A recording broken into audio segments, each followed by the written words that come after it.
Welcome na usab sa atong pamalandong sa pulong. Ang 1 Corinto 16 nagpamatuod ba nga Domingo na ang bag-ong ipapahulay? Daghan na migamit sa 1 Corinto 16:2 sa pag-angkon nga ang unang simbahan karon nagsaulog sa Domingo tungod kay si Pablo misulti sa mga magtutuo sa paggahin sa salapi sa unang adlaw sa semana. Atong basahon pag-ayo og sabton ang bersikulo nga giingon ni Pablo.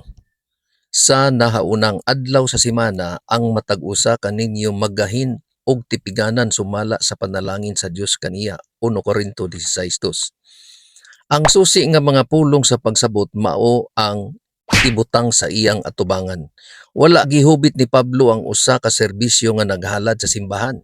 Gisultian niya ang matag tawo sa paggahin og kwarta nga pribado sa sinugdanan sa semana sumala sa panalangin sa Dios kaniya.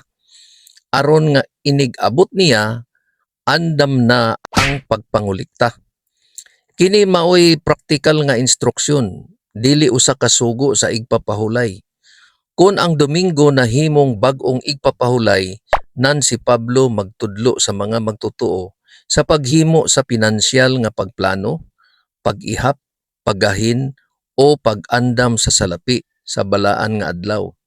Usa ka na kapag lapas sa igpapahulay. Ang igpapahulay dili alang sa ordinaryo nga negosyo o pinansyal nga mga kalihukan.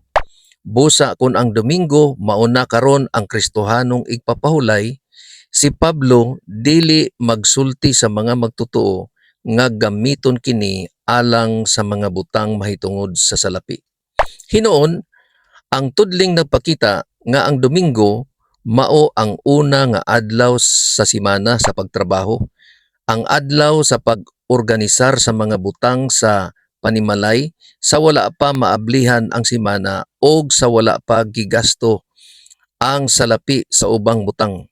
Busa si Pablo in essence nag-ingon sa pagsugod sa semana sa dili pa mahurot ang imong kinitaan, igahin na ang imong mahatag aron ang koleksyon andam na sa akong pag-abot.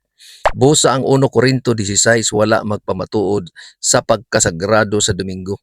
Kini nagpakita sa unang adlaw nga gigamit ingon nga usa ka praktikal nga adlaw sa pag-organisar sa paghatag.